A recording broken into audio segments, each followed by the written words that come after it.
आदाब, नमस्ते, सत श्री अकाल। मैं हूँ Rizwana Saifi. Crime news channel में आपका स्वागत है। दोस्तों, आज आपको ऐसी घटना के बारे में बताने जा रहे हैं जिसने इंसानियत और मानवता दोनों ही शर्मसार की है।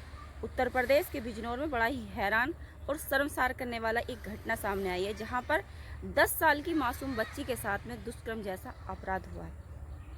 ये घटना 26 सितंबर 2024 की है, जब मासूम बच्ची सड़क पर खेल रही थी। खेलते खेलते वो दूसरे किनारे पर चली गई, जहाँ पर एक आरोपी ने, इसका नाम था जावेद, उसने 50 रुपये देकर उसे चीज़ का बहाना दिलाकर उसे अपनी स्कूटी पर बैठाकर वो ले गए। ले जाने के बाद उसे सुनसान जगह कब्रिस्तान में वो पहुंच गया, जहां पर उस आरोपी जावेद ने शराब पीने के बाद में मूवी देखी, उसने फ़ोन में फिल्म देखी और उसके बाद उस मासूम बच्ची के साथ में उसने दुष्कर्म किया और उस बदहालत में उस मासूम बच्ची को वहीं छोड़कर वो भाग गया। शाम तक जब बच्ची घर पे नहीं थी तो परिजन बहुत ज़्यादा परेशान थे। वो ढूंढते रहे। करीब रात को 10:30 बजे मोहल्ले के एक व्यक्ति ने बताया कि जो मासूम बच्ची थी 10 साल की, उनकी वो जावेद नाम के एक व्यक्ति उसके वो स्कूटर पर बैठकर जा रही थी। इतना सुनते के साथ परिजन परेशान हो गए और सीधा जावेद के घर गए।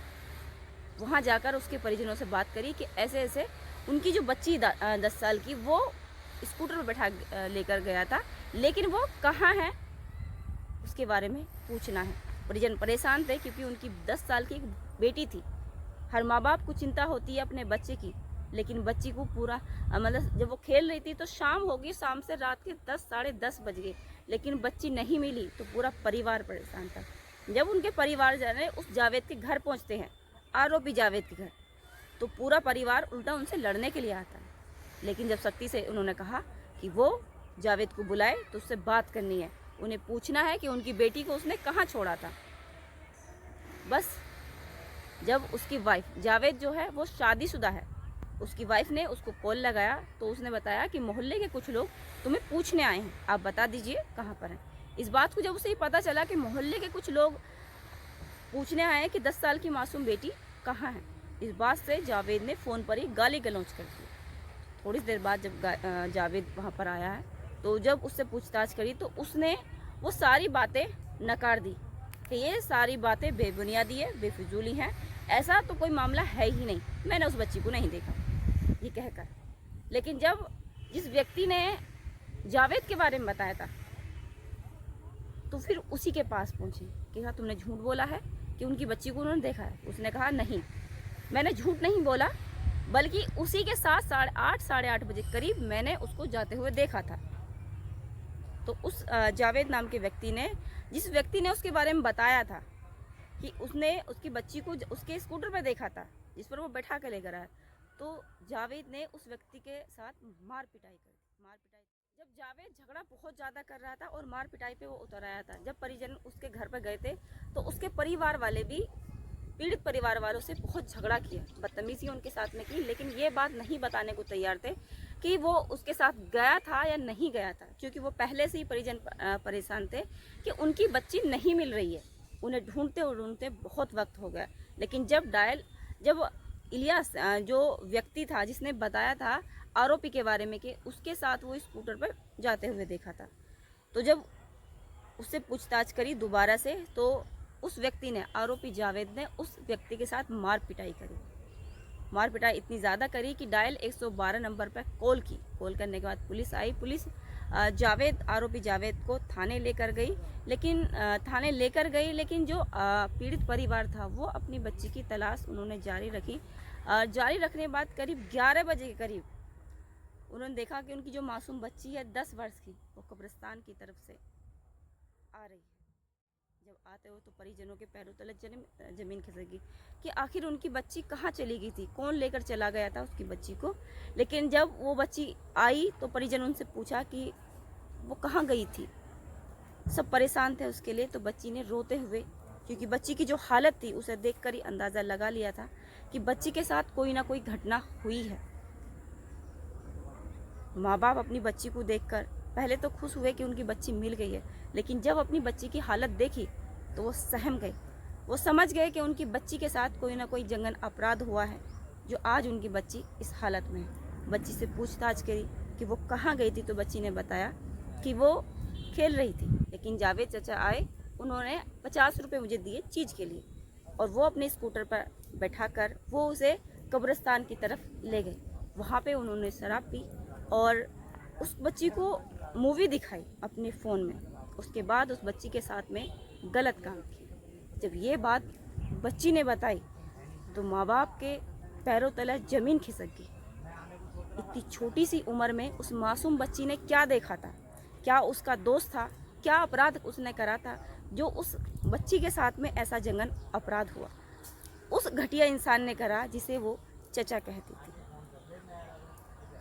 सोचिए, इस कलयुग की दुनिया में आज के वक्त में किसी पे भरोसा करना सबसे बड़ा गुनाह और सबसे बड़ी सज़ा हो गई है। उस मासूम बच्ची को नहीं पता था कि ये जघन्य अपराध वो व्यक्ति कर सकता है जिसे वो चचा कह रही। परिजनों ने थाने में जाकर FIR दर्ज कराई है दुष्कर्म के लिए कि उनकी बच्ची के साथ में ऐसा जघन्य अपराध हुआ है। जो आरोपी है, आरोपी ने उस मासूम बच्ची के साथ में दुष्कर्म करने के बाद उस बच्ची को उसी हालत में वहीं पर छोड़कर फरार हो गया। ये जो घटना है, ये घटना खुद उस बच्ची ने बताई है जिसके साथ में ये जघन्य अपराध हुआ है। आरोपी को पुलिस ने गिरफ्तार कर लिया है और उसे थाने ले गई है। बताया जा रहा है कि आरोपी बच्ची को 50 रुपये का लालच देकर उसे अपनी स्कूटी पर बैठाकर एक सुनसान जगह कब्रिस्तान ले गया था, जहां पर उसने शराब पी और उस बच्ची को मोबाइल में मूवी दिखाई, और उसके बाद उसके साथ में दुष्कर्म जैसा अपराध उसने किया। परिजन जो है उन्होंने लिखित रूप से FIR दर्ज कराई है। इस पूरे मामले पर CO धामपुर सकम सिंह ने बताया कि आरोपी को गिरफ्तार कर लिया है। मामले की गहराई से जांच की जा रही है। पीड़ित बच्ची के जो परिजन हैं उन्होंने रेप का केस दर्ज कराया था। ये जो घटना है, ये घटना है उत्तर प्रदेश के बिजनौर की, जहां पे 26 सितंबर 2024 को 10 साल की मासूम बच्ची के साथ दुष्कर्म जैसा अपराध हुआ है। रेप जैसा दुष्कर्म अपराध उस मासूम बच्ची के साथ हुआ है। इस घटना को बताने का उद्देश्य किसी की भावनाओं को आहत करना नहीं था, ना ही किसी की भावनाओं को के साथ खिलवाड़ करना था, ना ही इसके प्रति किसी को उकसाना था, ना ही किसी को इसके प्रति या किसी की भावनाओं को आहत करना था, बल्कि सावधान करना था, सुरक्षित करना था, कि सेफ करना था। अपनी बच्चियों की सुरक्षा में कोई कमी मत कीजिए। यहाँ कदम कदम पर हैवान दरिंदे बैठे हैं, न जाने कौन आपकी बच्ची पर नज़र गड़ाए बैठा है। अपनी बच्चियों की हिफाजत में कोई कमी न कीजिए। कल की मासूम बच्ची के साथ जो जघन्य अपराध हुआ, ये बहुत ही शर्मनाक और बहुत ही घिनौना अपराध था। इसके लिए कानून उस अपराधी को कभी माफ़ नहीं करेगा और उसके लिए कानूनी सज़ा उसे ज़रूर देगा। जिसने ये घटना करी है उसके लिए, जो उसने उस मासूम बच्ची के साथ अपराध किया, उस मासूम बच्ची ने जिसने अपना बचपन पूरा जिया भी नहीं अच्छे से, उसे पता भी नहीं कि अच्छे और गलत क्या है, सही और गलत क्या है, क्योंकि वो मासूम बच्ची थी जिसे नहीं पता था कि जिसको वो चचा कह रही है वो एक राक्षस, हैवान, दरिंदा है। पुलिस ने तो आरोपी को गिरफ्तार कर लिया है। इस घटना को बताने का उद्देश्य सिर्फ इतना था कि आप सावधान रहिए, सुरक्षित रहिए और खुद को सेफ रखिए, अपने स्वास्थ्य का ख्याल रखिए और अपनी बच्चियों की हिफाजत में कोई कमी न कीजिए। सेफ रहिए और खुद को भी सेफ रखिए। वीडियो पसंद आए तो वीडियो को लाइक कीजिए, शेयर कीजिए, कमेंट कीजिए और चैनल को सब्सक्राइब कीजिएगा। जय हिंद।